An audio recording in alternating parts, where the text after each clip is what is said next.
Welcome to Money Moves. This is a program that is trying to take the mystery out of your financial life. We are trying to demystify everything financial, and we are trying to strip away the BS that you're seeing out there in the landscape. I am Jill Schlesinger, certified financial planner. I am joined by my co-host, Mark Talercio. Say hello to the folks. Hello, Jill. Co-host or sidekick? What is it?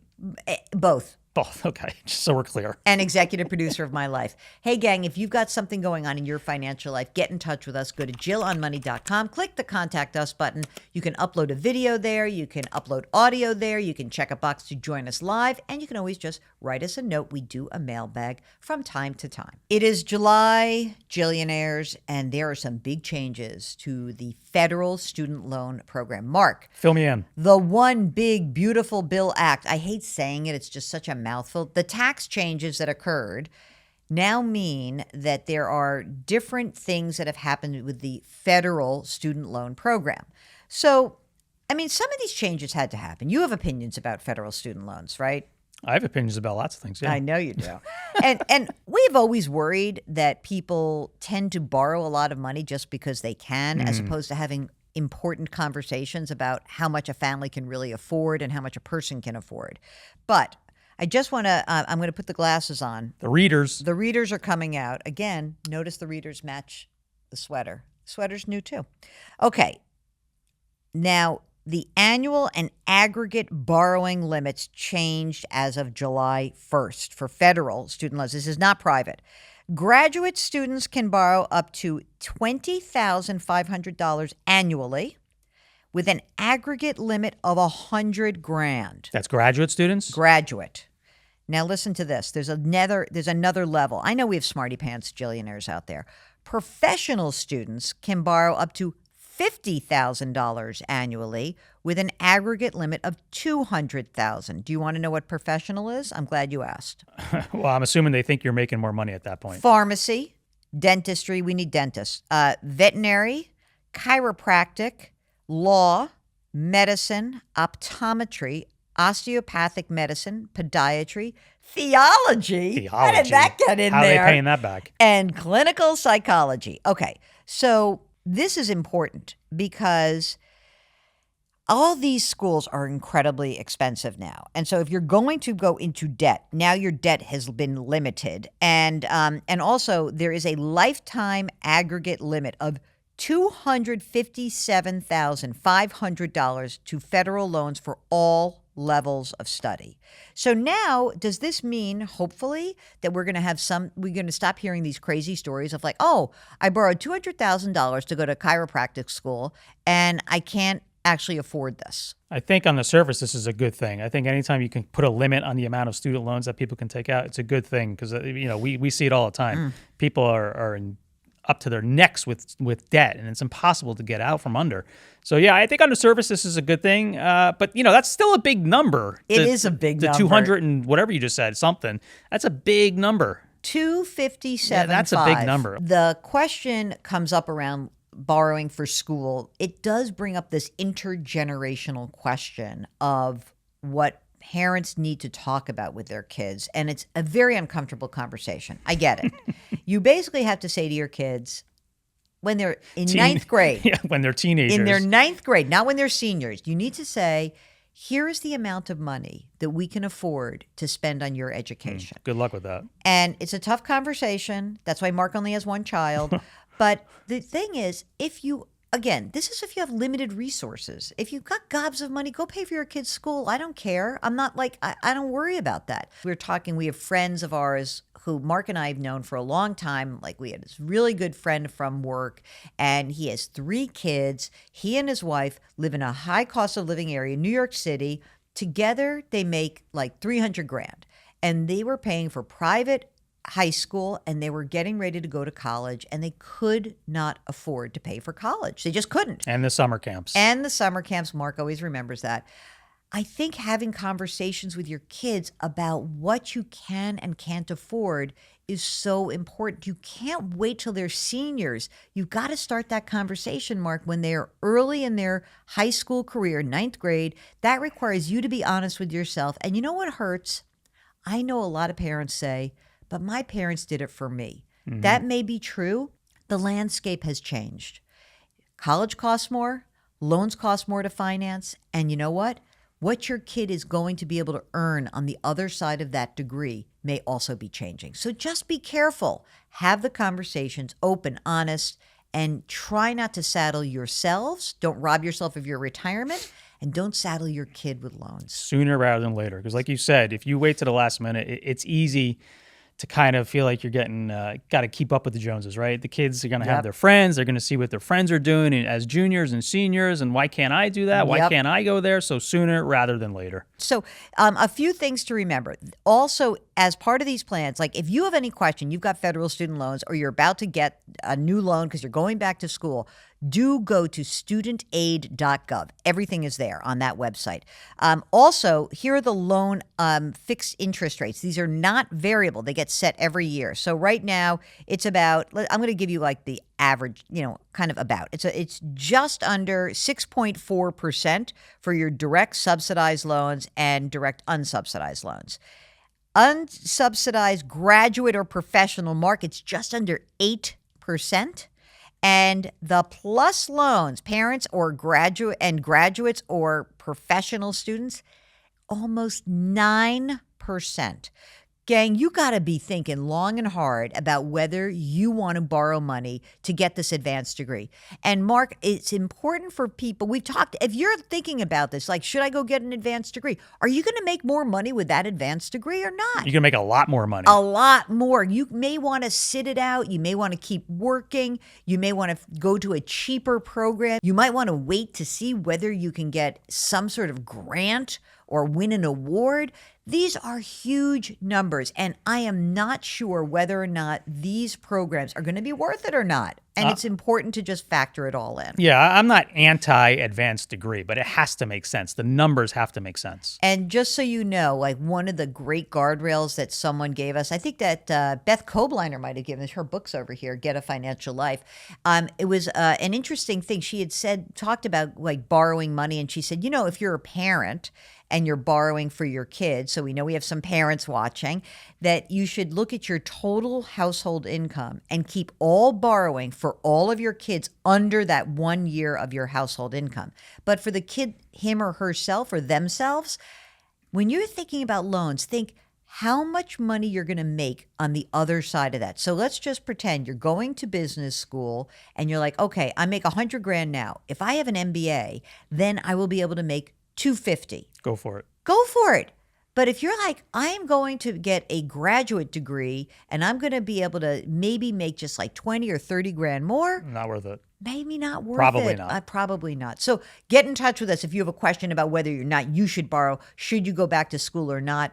I'm happy to weigh in. Also, by the way, professional designations a lot cheaper. Like Mark and I are both certified financial planners. It costs a few bucks. But if you want a career change, maybe you don't need to get an MBA. Maybe you need a different kind of certification. Get in touch with us. Go to jillonmoney.com. Click the Contact Us button. We want to hear about the amount of money you're ready to borrow before you make the decision.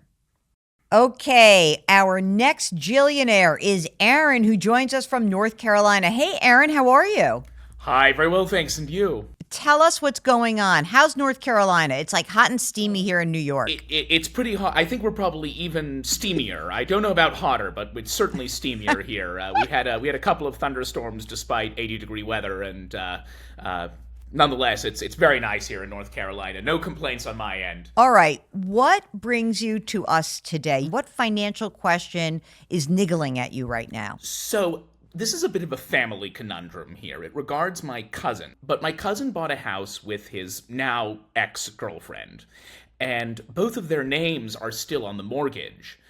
She lives there, so she took the house after the breakup and is making the mortgage payments, but he's worried that his credit is on the hook depending on her, if she stops paying, for instance, while her family is worried that part of the equity will accumulate to him. She doesn't want to refinance because now the interest rates are much higher than when they purchased. And so he's wondering what the best way to, and we all are wondering what the best way for him to extricate himself from the situation is. Okay, I have a quick question. So were they actually legally married or not? No, they were not legally married at the time. They were just boyfriend and girlfriend. They were expecting to be married, but Yeah, I understand. No. Like, we like to know that. I'll tell you, the reason I ask that is that I know that when you have a death or a divorce, that this is like an issue that comes up. But when you're legally married, there are some protections. And the problem with not being legally married is that you're kind of on your own. And so, Mark, in this situation, what should they do? Because, I mean, this is, to me, a dangerous situation for exactly why Aaron laid out. When you have two people who borrow money for a mortgage, you're marrying their credit records. And so if one of them falls off and doesn't make the payment, that's bad. If the other, and really it kind of locks you into this situation. So what's the alternative here, Mark? Well, the first thing that came to my mind is the thing that she doesn't want to do is the refinance. Yeah. So if that's off the table. Is refinance definitely off the table, Aaron? I think so. The interest rates are quite a bit higher. I think it was, say, Yeah. 3.1 at the time, and now it's over 6.5. Yeah. So And there's no way we can just sell it and everyone moves on? I don't believe so, because she's living there. She's an occupant of the house and wants to maintain living there. I mean, that's what either sell it or somehow, some way, she comes up with a way to buy him out of it. Can she buy him out? Can she afford to buy him out? What do you think? This I don't know immediately. I suppose that should be part of the discussion. What I will say is that her family was helped contribute a large part of the down payment on the house. So my cousin doesn't really want a windfall, with the equity accumulating to him from this. He just wants to extricate himself from the situation and Totally. reduce his risk. I'm on board with him. It's interesting. Dare I ask this? Do they both have legal representation, or is this friendly so far? Is this a friendly breakup or not so friendly? So I'm pretty sure it has not escalated to legal representation status. But I mean, it's as friendly as it can be, given that it's a breakup in that sense. I'm sort of thinking two things. She definitely wants to stay there. That's her choice. So in my mind, that because I'm like siding with your cousin. Let's be honest. Like, you're coming on our air, we're siding with your cousin. So, we're definitely in the tank for the cousin. And so I would say this, I'm the cousin and I'm like, I don't want this legal obligation. I don't. And by the way, what happens when he wants to buy his own place and now part of his credit history is not just tied up with her, but available mortgage rates might look into this and say, well, you already have a $500,000 mortgage here, and now that's going to count against you. So I'm going to force it with, if I'm him, this is what I'm going to say. I understand you want to stay here. You either have to refinance and get me off the note, or you have to just buy me out wholesale. But either way, she's going to have to come up with a way to get him off that note. I don't think he can stay on that note. He's got a life to live. We don't want him to be precluded from getting another loan. And you know what? Maybe the best thing to do in this case, and I usually hate this as an idea, but maybe they need mediation. Well, it's probably going to come to that. Yeah. The note has to go away, and if refinancing isn't an option, if her parents already helped put down a large chunk of the down payment, then maybe they have the funds to just buy him out and get rid of this. And but be done even with if it. he buys, if he gets bought out, he also has to get bought out of the mortgage. The mortgage has to go away. That has to go away. So they have to buy him out and also buy out the mortgage. So it's on her family. Otherwise, sorry, sister, living cousin's Sell the house. Sell the house, move on, rent for a while, which is not the worst thing in the world, by the way. I know that we all want a great interest rate, but too bad. That's probably the easiest path. I think so. To get rid of this whole entire situation. Just sell the house. And great, she wants to live there. Okay, good. But you'll sell the house, you'll get proceeds. Go somewhere else. Start over. Figure it out. And does that feel like tough love, Aaron? Do you think your cousin can be the bad guy or not? Well, I don't know. I think this is a bit of an unnavigated path for him. But that does seem like the most logical. Were he a Vulcan, right? That would be the right. And what's the lesson going forward, Jill? But the lesson. Okay, so I just want to say that lesson for everybody watching. I understand that not everybody has to get married. There are some legal protections if you do get married. So let's just say you are buying a large asset with somebody and you are not married. This now becomes the beginning of what we call a no-nup agreement. You didn't get married, so it's not a prenup, it's not a postnup. You're not married, it's a no-nup. It's an agreement that says if we do not survive as a couple, this is the disposition of this asset. This is what happens. And I think this is so important. I know if you don't, listen, I didn't marry my now wife for a long time. You know when I got married? I got married because my best friend died at age 60, and I saw how much easier it was to navigate the estate because she was married. And Jackie and I are like, we better get married. And we had all the documents in the world, but the law protects married couples who break up or have death. And otherwise, you have to lay that out yourself. Think of it this way, Aaron. Let's just pretend that her parents put the money down. He's in the house. God forbid she drops dead.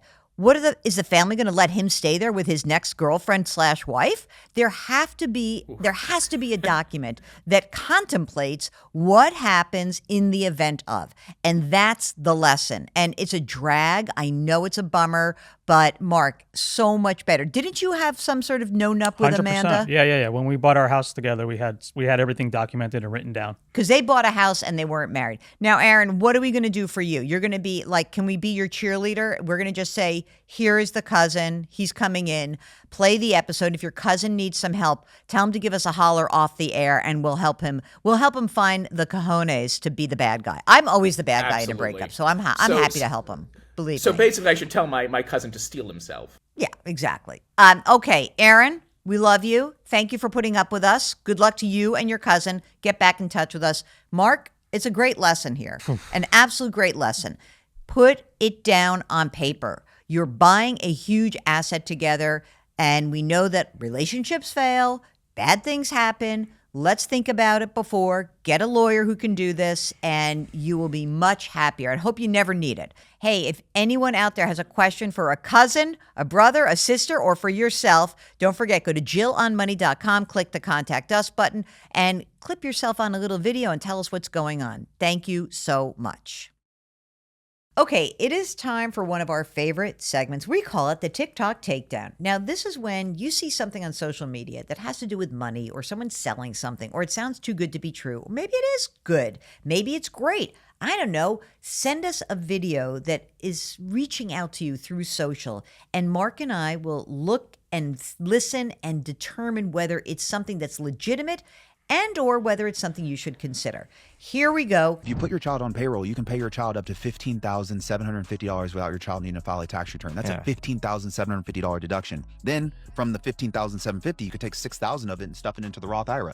Money that neither you or the parent paid taxes on, and that money's growing tax-free. That should absolutely be the mission for families. Mark, I have heard this many, many times over about putting your kids on the payroll. First of all, this actually means that you have a payroll that you can put them on. You know, if you're self-employed, there are some ways that you can make this work. And it is true that if your kid is over a certain age, they can open up a Roth IRA. You can open up the Roth IRA for them. You can put the money in. That was a lower number from a while back, but now 7,500. Mark, should people who can put their kids on the payroll put their kids on the payroll? I mean, if this is something that you already have up and running, like the infrastructure is in place, sure, go for it. Am I doing this for my kid? No, not a chance. I mean, I think the thing that's funny is that the tax code changes all the time. And I also want to say that even if it's a gimmick that is fine, is it really the best use of the money? We talk all the time to these parents and they're like, well, I put my kid on the payroll and I save this money in taxes. I'm like, okay, but are you maxing out your retirement plan at work? You're not? Oh, why don't we do that first? Are you contributing to a 529 plan for college? Oh, maybe we should do that first. So a lot of things that might actually be legitimate or legal, fine. Is it the best use of your dollars? I don't know. I mean, I'd really have to know more about everyone. Again, if you've got, if you were, say, self-employed, a production guy, Theo's of an age where you can put him on the payroll and he's going to do something for you and us. He's going to be our research assistant for real. He's like 15, 16 years old. I'm cool with that. Sure. But again, has to make sense for you. please, when you see these things, these are like tantalizing. Oh, I should do this. It has to make sense for you. Well, gang, that is the program. And thank you so much. If you have a Jillionaire question, all you need to do is go to the website, jillonmoney.com, click the Contact Us button, upload a video, write us a note, do whatever you want to do. We've got a lot of ways to get in touch with us, so just make it happen right there. Also, want to remind you that you should follow us, subscribe to us, do everything you can to spread the word. This show is really important to us, and we're just getting it going, so we are relying on Jillionaires everywhere to help that happen. Thank you all. Thanks for watching. We'll catch you next time.